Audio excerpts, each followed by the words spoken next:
Hello दोस्तों, स्वागत है आप सबका आपके अपने यूट्यूब चैनल एजुका पे। तो दोस्तों आज हम पढ़ेंगे फ्यूचर टेंसेस के बारे में। हमने पिछली क्लासेस में परफेक्ट टेंस और पास्ट टेंस के बेसिक्स क्लियर करे थे। आज फ्यूचर टेंस के बेसिक्स क्लियर करेंगे और टेंसेस के जितने भी बेसिक्स हैं आज हम ख़त्म कर देंगे। पर दोस्तों ना सिर्फ हम बेसिक्स आज हम बट आपको क्लास के एंड में ये बताने जा रहे हैं कि कौन से वो 5 टेंसेज हैं जिन्हें अगर आपने पढ़ लिया तो आप एग्ज़ाम में कोई भी टेंस का क्वेश्चन इजीली सॉल्व कर सकते हैं। जी दोस्तों, 12 में से मात्र 5 ही टेंसेज हमारे काम के हैं और उन 5 टेंसेज पर ही आगे हम ध्यान देने वाले हैं। तो आज की क्लास आखिर तक सुने ताकि आप जो है उन 5 टेंसेज को मिस ना कर दें। तो आइए स्टार्ट करते हैं हम आज की क्लास।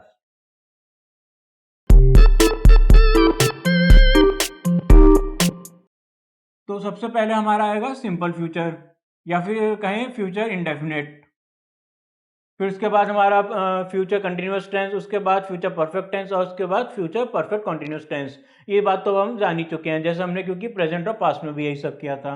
अच्छा, सिंपल फ्यूचर की सबसे पहले तो एक जनरल एक्शन जो फ्यूचर में हो उसे सिंपल फ्यूचर कहा जाता है।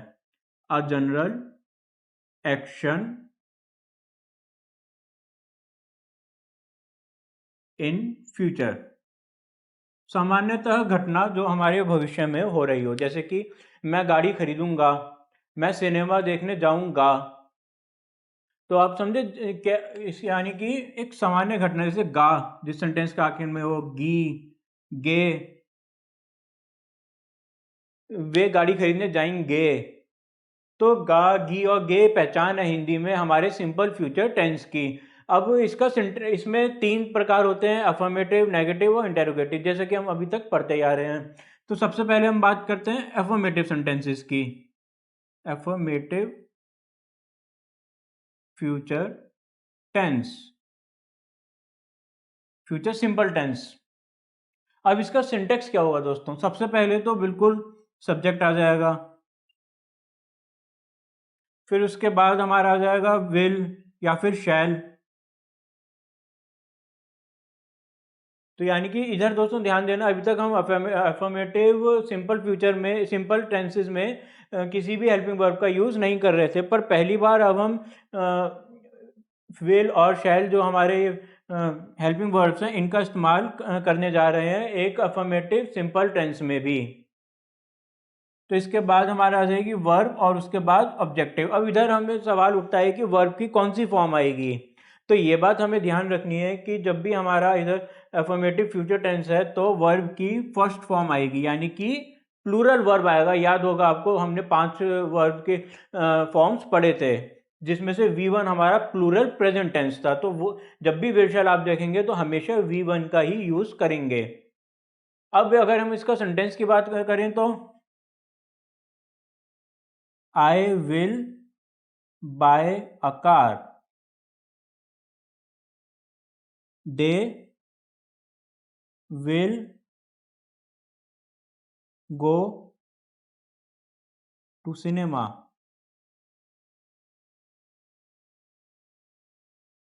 वे जाएंगे सिनेमा, मैं गाड़ी खरीदूंगा। तो ये हो गया हमारा अफर्मेटिव फ्यूचर टेंस। अब इसी में हम बात करेंगे नेगेटिव फ्यूचर टेंस की, नकारात्मक सेंटेंस की, नेगेटिव फ्यूचर टेंस। अब नेगेटिव फ्यूचर टेंस का दोस्तों सिंटेक्स क्या होगा, सबसे पहले आइए देखते हैं। सबसे पहले तो बिल्कुल सब्जेक्ट आ जाएगा हमारा, फिर उसके बाद विल, शैल, उसके बाद थर्ड प्लेस में नॉट आना ही जरूरी है ही, उसके बाद हमारा अगेन वर्ब की फर्स्ट फॉर्म, फिर उसके बाद ऑब्जेक्ट। अच्छा दोस्तों, आपके मन में ये सवाल आ रहा होगा, ये विल शैल जो मैं लिख रहा हूं तो विल किसके साथ आएगा, शैल किसके साथ आएगा? तो इसको भी हम डिटेल में अभी डिस्कस करेंगे, पर अभी हम अपने सिंटेक्स पे ध्यान देते हैं। जैसे कि अगर इसका हम सेंटेंस बनाना चाहें तो I will not buy a car, उधर मैंने कहा था I will buy a car, इधर बस मैंने नॉट लगा दिया बीच में, I will not buy a car. इसी तरह they will not go to cinema, वे सिनेमा नहीं जाएंगे, मैं गाड़ी नहीं खरीदूंगा। तो ये हो गया हमारा नेगेटिव फ्यूचर टेंस। अब इसके बाद ही हम बात करते हैं इंटेरोगेटिव फ्यूचर टेंस की।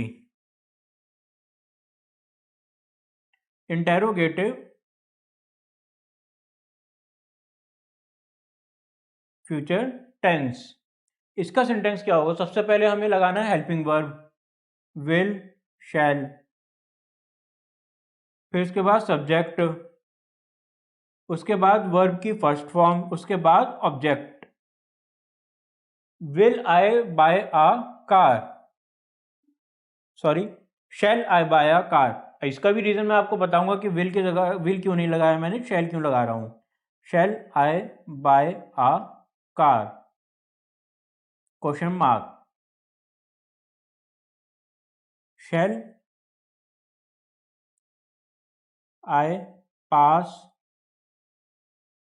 इन दी एग्ज़ाम, क्या मैं गाड़ी खरीदूंगा, क्या मैं एग्ज़ाम में पास होऊंगा। ये दो क्वेश्चन मार्क हमने लगा दिए हैं। तो ये हो गया हमारा इंटेरोगेटिव सिंपल फ्यूचर टेंस। अब हम समझते हैं कि विल और शैल का क्या डिफरेंस है, कहाँ विल शैल आता है और कहाँ नहीं आता है। तो जब भी दोस्तों हमारा सिंपल फ्यूचर में एफर्मेटिव या फिर नेगेटिव सेंटेंस की हम बात करेंगे तो आई और वी दोनों के साथ ही विल और शैल दोनों का ही इस्तेमाल किया जा सकता है। कोई प्रॉब्लम नहीं है, विल भी आप यूज कर सकते हैं, शैल भी यूज कर सकते हैं। पर जब हम इंटेरोगेटिव सेंटेंस की बात करें तो फिर आई हो या वी, इनके साथ सिर्फ और सिर्फ शैल ही आता है। शैल हम प्रेफर करते हैं। विल ऐसा नहीं कि विल हम लगा नहीं सकते, बट जो हमारी इंग्लिश है, मॉडर्न इंग्लिश है, इसमें शैल को प्रेफरेंस दी गई है। तो अगर आपको कई बार पेपर में क्वेश्चन आ जाए कि जिसमें ऐसा पूछा गया हो कि यहाँ पर विल आएगा या शैल आया होगा, या स्पॉट द एरर में आपको इंटेरोगेटिव सिंपल सेंटेंस में आई वी के साथ विल नजर आ जाए, तो आप उसको एरर मानकर उधर कह सकते हैं कि यहाँ शैल आना जरूरी था। शैल आएगा, विल नहीं आएगा। इस बात का आप हमेशा ध्यान रखें। तो ये हो गया हमारा सिंपल फ्यूचर टेंस। अब इसके बाद हम पढ़ेंगे फ्यूचर कंटिन्यूअस टेंस। अब हम बात करेंगे फ्यूचर कंटिन्यूअस टेंस की, यानी कि वो एक्शन जो पास्ट में जारी है, पास्ट में चल रहा है, सॉरी, फ्यूचर में चल रहा है, जो फ्यूचर में जारी है। कब स्टार्ट हुआ नहीं मालूम, बस इतना मालूम है कि फ्यूचर में चल रहा है, वो रहा होगा, या फिर कहें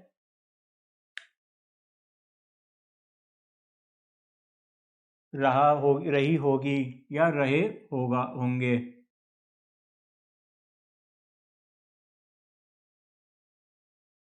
ये पहचान है इनकी हिंदी में। शाम बाजार जा रहा होगा, वह नॉवल पढ़ रही होगी, वे रेडियो सुन रहे होंगे। होगा, हो रहे, होगा, रही होगी, रहे होंगे। तो ये हमारी हिंदी में इनकी पहचान हो गई। फ्यूचर में काम चल रहा होगा,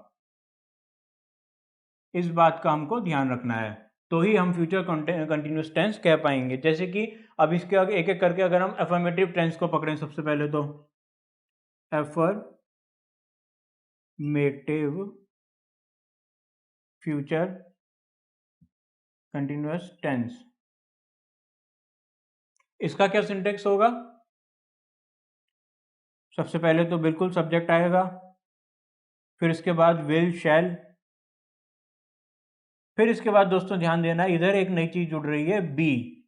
बी भी आएगा साथ में इधर।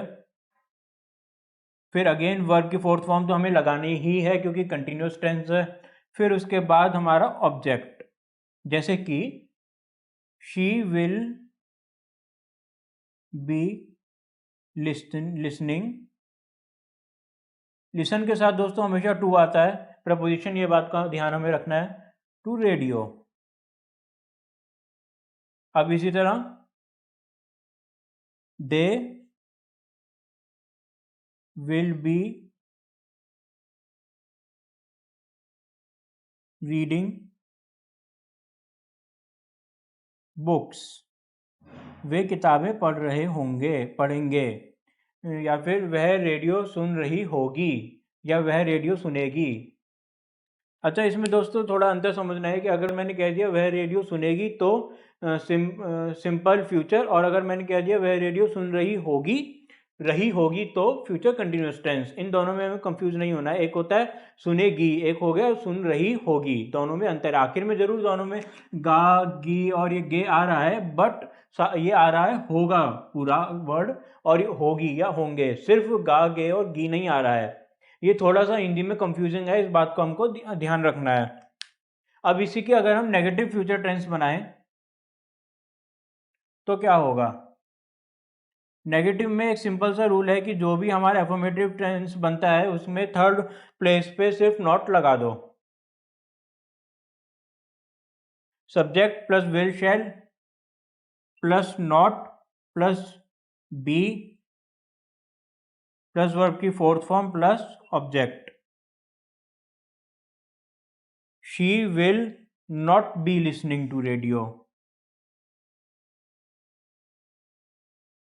She will not be listening to radio. He will not be reading books. She will not be listening to radio. He will not be reading books.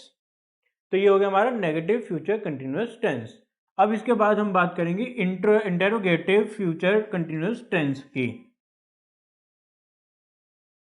Interrogative यानी कि क्वेश्चन मार्क। तो सबसे पहले क्या आता है दोस्तों, हमारा आएगा हेल्पिंग वर्ब सबसे पहले, यानी कि विल या फिर शैल।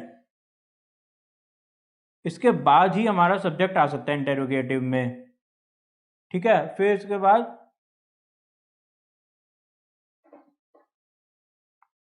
मैं ये दोबारा लिख देता हूं पूरा, विल शैल, इसके बाद सब्जेक्ट, उसके बाद बी, उसके बाद वर्ब की फोर्थ फॉर्म, उसके बाद ऑब्जेक्ट, और लास्ट में हमारा क्वेश्चन मार्क बहुत ही इंपॉर्टेंट है, ये हम नहीं बोल सकते हैं बिल्कुल भी। Shall I be reading novels tomorrow, क्या मैं कल नॉवल पढ़ रहा हूँगा। Will they be going to cinema tomorrow,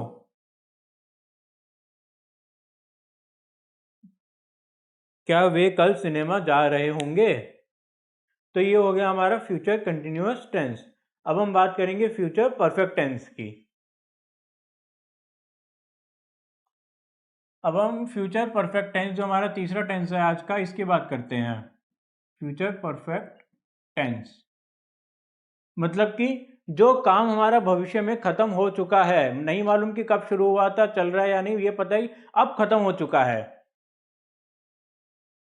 जो काम, ये सब नोट करते चलिए दोस्तों, फ्यूचर में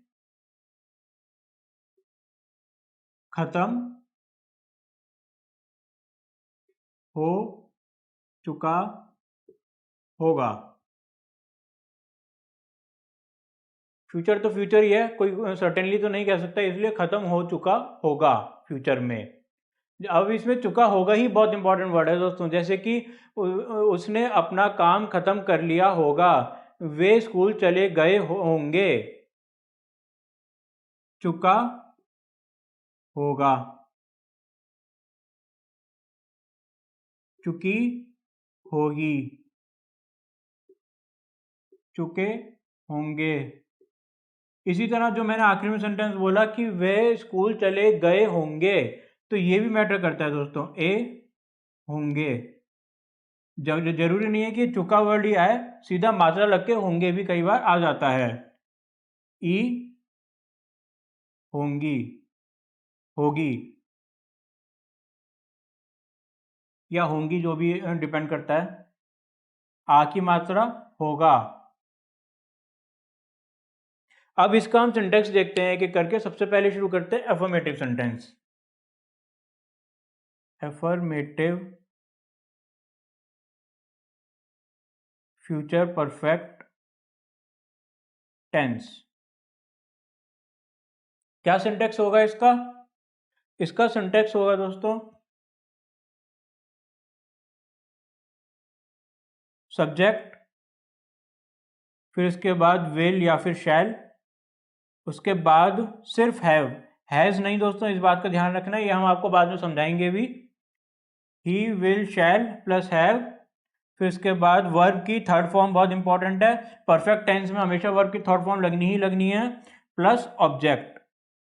अब इसका अगर हम कोई एग्जांपल देखें तो he will have completed, third form यहां पर हमने लगाई है, हिज वर्क,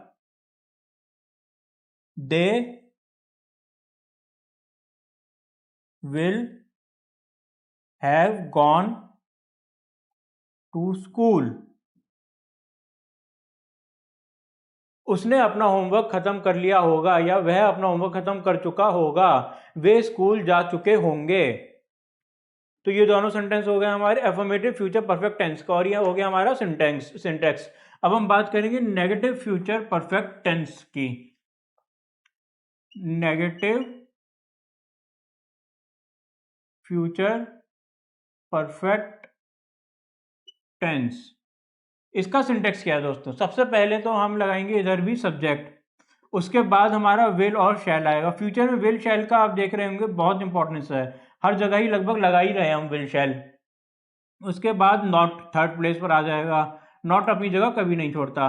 फिर उसके बाद सिर्फ हैज़ नहीं इधर भी, और फिर उसके बाद ऑब्जेक्ट हमारा, he will not have completed his homework, they will not have gone to school, उसने अपना होमवर्क कंप्लीट नहीं करा होगा या वह अपना होमवर्क कंप्लीट नहीं कर चुका होगा, वे स्कूल नहीं गए होंगे। तो ये हो गया हमारा नेगेटिव फ्यूचर परफेक्ट टेंस। अब हम तीसरी कैटेगरी की बात करेंगे, interrogative future perfect tense. Interrogative future perfect tense, इसका क्या सिंटेक्स है? सबसे पहले तो हमें याद रखना है कि इंटेरोगेटिव आते ही हेल्पिंग वर्ब से ही स्टार्ट होगा सेंटेंस, तो विल और शैल हमने लगा दिया। उसके बाद हम लगा देते हैं अपना सब्जेक्ट, और उसके बाद फिर हम लगा देंगे हैव, क्योंकि हैव भी तो इसमें आना ही है, परफेक्ट है तो फिर हैज़ या हैव तो आएगा ही है। अब हम याद रखना है कि हैज़ हैव हम लगा रहे थे जब प्रेजेंट की बात थी, हैड लगाया जब पास्ट की बात है। इसी तरह जब फ्यूचर की बात कर रहे हैं तो हैज़ हटा दिया, सिर्फ हैव लगाया जा रहा है इधर। फिर वर्ब की थर्ड फॉर्म, क्योंकि परफेक्ट टेंस की हम बात कर रहे हैं। उसके बाद फिर object, shall he have completed his work, question mark बहुत जरूरी है दोस्तों इंटेरोगेटिव में। ये हो सकता है दोस्तों आपको स्पॉट दी एरर दे दिया जाए और कुछ गलती ना हो क्वेश्चन में, खाली सिर्फ क्वेश्चन मार्क ही गायब हो, तो ये गलती भी हमें हमेशा ध्यान रखनी है। Will they have gone to school, क्या वे स्कूल जा चुके होंगे? दोस्तों जो इंग्लिश के क्वेश्चंस होते हैं ना, इसमें बहुत ज़्यादा आता है स्पॉट द एरर। तो सबसे पहले तो हमें अपनी गलतियां ठीक करनी है, तभी तो हम दूसरे की गलतियां ढूंढ पाएंगे। तो इसलिए हमारे लिए ये जो सिंटेक्स हम लिखवाते हैं बहुत ही इंपॉर्टेंस रखते हैं, इन सिंटेक्स का ध्यान आप रखा कीजिए। अच्छा, अब एक चौथी बात भी मैं आपको बता देता हूँ, अगर हम interrogative negative future tense perfect tense की बात कर रहे होते तो कुछ नहीं होता, बस जो हमारा सिंटेक्स है इसमें थर्ड प्लेस पे नॉट लग जाता। Will he not have completed his work, will they not have gone to school. ठीक है दोस्तों। अच्छा, हमने जो आपको कहा था कि हैव के बारे में हमें और समझना है कि हैज़ नहीं आ रहा है, इधर हैव आ रहा है। तो उसका रीज़न ये है कि दोस्तों जब भी मॉडल्स लगाए जाते हैं, ये विल शैल दोस्तों हमारे मॉडल्स हैं, तो इनके साथ में हैव का प्रयोग किया जाता है, नॉट हैज़। हैज़ का प्रयोग हम नहीं करते हैं। और साथ में हमेशा हैव के हमें मालूम है कि वर्ब की थर्ड फॉर्म आती है। तो ये छोटी सी बात तो हमको ध्यान रखनी है फ्यूचर परफेक्ट टेंस में। अब आइए आज का आखिरी टेंस और देख लेते हैं, फ्यूचर परफेक्ट कंटिन्यूअस टेंस। अब हम अपने last tense future perfect continuous tense की भी बात कर ही लेते हैं। इसका क्या मतलब हुआ दोस्तों? वह घटना जो फ्यूचर में चल रही होगी या हो रही होगी, बट साथ में हमें टाइम भी मेंशन्ड है कि कब से वो चालू हुई है या कितनी देर से वो हो रही है घटना। जैसे कि हम बार बार बोलते ही आए हैं कि परफेक्ट कंटिन्यूअस और कॉन्टिन्यूअस में कोई खास अंतर नहीं है, बस अंतर है तो टाइम का। सिंस और फॉर ही सारा खेल बदल देता है कि कितने समय से काम हो रहा है या कब से काम हो रहा है। ये बता दिया तो परफेक्ट कंटिन्यूअस, और नहीं बताया तो वही सेंटेंस हमारा कंटिन्यूअस में बदल जाएगा। तो इस सिंटेक्स भी अगर हम दोनों की पहचान करना चाहें तो वो भी सेम है, बस अंतर थोड़ा सा इतना है कि इसमें से आ जाता है। वक्त की पहचान करने के लिए से का प्रयोग किया जाता है। से रहा होगा, से रहे होंगे, से रहा होगा। ये तीनों बस एक्स्ट्रा आ गए हमारे, ठीक है। अब अच्छा, अगर हम इसके सिंटेक्स पे ही आ जाते हैं सीधा, यानी कि एफर्मेटिव सेंटेंस की ही बात करना शुरू करते हैं सीधा। बहुत ही कम इंपॉर्टेंस इस टेंस को दी गई है दोस्तों एग्जाम में, फ्यूचर परफेक्ट कॉन्टिन्यूअस टेंस। तो सबसे पहले सब्जेक्ट आएगा, फिर उसके बाद विल या फिर शैल, उसके बाद सिर्फ हैव आना, हैज़ नहीं आना, ये हम पढ़ चुके हैं दोस्तों। फिर उसके बाद बीन एक्स्ट्रा इधर जोड़ा जा रहा है। फिर उसके बाद वर्ब की फोर्थ फॉर्म, क्योंकि कंटिन्यूस हमको नजर आ रहा है और कंटिन्यूस देखते ही वर्ब की फोर्थ फॉर्म हमें लगानी है। फिर उसके बाद ऑब्जेक्ट। तो ये हो गया हमारा सिंटैक्स। अगर हम इसका एग्जांपल देखें तो he will have been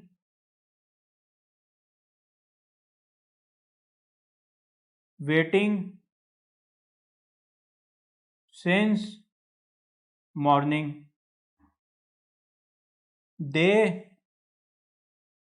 will have been studying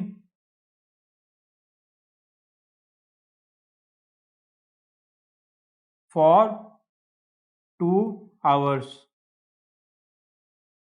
वह इंतज़ार कर रहा होगा सुबह से, वे पढ़ रहे होंगे 2 घंटे से। तो यानी कि हमने से और रहा होगा दोनों का ही प्रयोग हमने किया है। बस जब हमारा पॉइंट ऑफ टाइम मेंशन था, स्टार्टिंग पॉइंट ऑफ टाइम, तो सिंस लगा दिया, पर जब हमें पीरियड ऑफ टाइम गिवन था तो हमने फॉर लगा दिया। और ये बात तो हम कितनी बार ही समझ चुके हैं, बार बार इसका यूज़ आ ही रहा है। अब आइए इसी में हम देखते हैं अपना अगला negative future perfect tense. Negative future perfect tense, क्या सिंटेक्स होगा इसका? सबसे पहले तो सब्जेक्ट होगा और फिर उसके बाद विल शैल। ये तो दोस्तों अभी तक आपको खुद ही प्रैक्टिस हो गई होगी सिंटेक्स लगाने की, नॉट नेगेटिव और एफर्मेटिव की, क्योंकि एक बार हमें एफर्मेटिव का आ जाए तो नेगेटिव और इंटेरोगेटिव का सिंटेक्स में बहुत ज़्यादा चेंजेस नहीं करने हैं। जैसे एफर्मेटिव देखा, थर्ड प्लेस पे लगा दिया नॉट, और जैसे हमारा इंटेरोगेटिव देखा तो जो भी हमारा पहला हेल्पिंग वर्ब है उसे उठा के हमने सेंटेंस के स्टार्टिंग में लगा दिया। बस इतना सा ही चेंज करना है हमको। दो ही बातों का ध्यान रखना है, नॉट थर्ड प्लेस पर, हेल्पिंग वर्ब फर्स्ट प्लेस पे। तो इधर भी हमने बस उतना ही किया, थर्ड प्लेस में नॉट लगा दिया। अब इसका सेंटेंस भी हम वैसे ही बना देते हैं, Ram will not have been waiting since morning, they will not have been studying for 2 hours। Have हमारा आ रहा है क्योंकि मॉडल्स है, और हैज़ इसलिए आ नहीं सकता है हमारा, चाहे सिंगुलर हो या प्लूरल हो हमारा सब्जेक्ट। अब हम बात करते हैं affirmative future tense, future perfect continuous tense की, सॉरी इंटेरोगेटिव। एफर्मेटिव तो हो गया पॉजिटिव, और ये हो गया हमारा इंटेरोगेटिव यानी क्वेश्चन वाला सेंटेंस, इंटेरोगेटिव। जैसे कि हम जानते हैं इसमें कुछ नहीं करना, बस जो सब्जेक्ट और विल शैल को उल्टा लिख दो। सेकंड का फर्स्ट प्लेस पे आ जाएगा और फर्स्ट का सेकंड प्लेस पे आ जाएगा। विल शैल प्लस सब्जेक्ट, और बाकी सब कुछ वैसे ही रहना है दोस्तों। Will shall subject, have been verb की फोर्थ फॉर्म ऑब्जेक्ट, और यही चेंज दोस्तों बस हमें करना है इधर भी। Will he have been studying since morning, अब इधर क्वेश्चन मार्क ना भूलें लगाना। Will they have been studying for 2 hours, क्या वह इंतजार कर रहा होगा सुबह से, क्या वे पढ़ रहे होंगे 2 घंटे से, तो यहां हमने लगा दिया क्वेश्चन मार्क। तो ये हो गया दोस्तों हमारे सभी टेंसेस के बेसिक्स कंप्लीट। अब जैसा कि हमने आपको स्टार्टिंग में बोला था, हम आपको बताएंगे कि वो कौन से 5 टेंसेस हैं जिनकी बहुत ही ज़्यादा इंपॉर्टेंस दी गई है एग्ज़ाम में, और मेन फोकस हमें उन 5 एग्जाम टेंसेस पे ही करना है, क्योंकि जो मेरा एक्सपीरियंस कहता है कि इन 5 टेंसेस के अलावा कहीं से क्वेश्चन बनते ही नहीं है एग्ज़ाम में। आइए देखते हैं। एग्जाम में सबसे ज़्यादा इंपॉर्टेंस दोस्तों इंडेफिनेट टेंसेस को और परफेक्ट टेंसेस को दी गई है। कहने का क्या मतलब है कि सबसे ज़्यादा इंपॉर्टेंस जो हमारी दी जा रही है सिंपल प्रेजेंट टेंस को,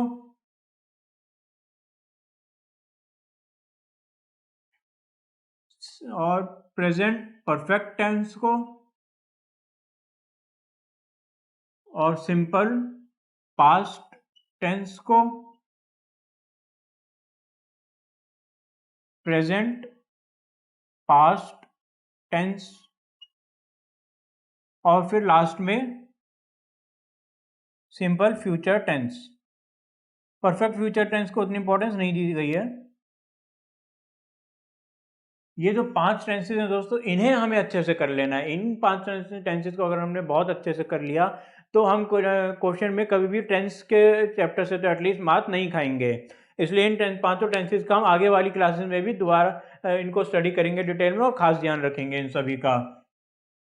अच्छा दोस्तों, अब हमारे टेंस के सभी बेसिक्स कंप्लीट हो गए हैं, और मैं उम्मीद करता हूँ कि आपके मन में भी सभी टेंसेस के बेसिक्स से रिलेटेड डाउट्स क्लियर हो गए होंगे, और आप प्रैक्टिस कर रहे होंगे इन सभी टेंसेस की।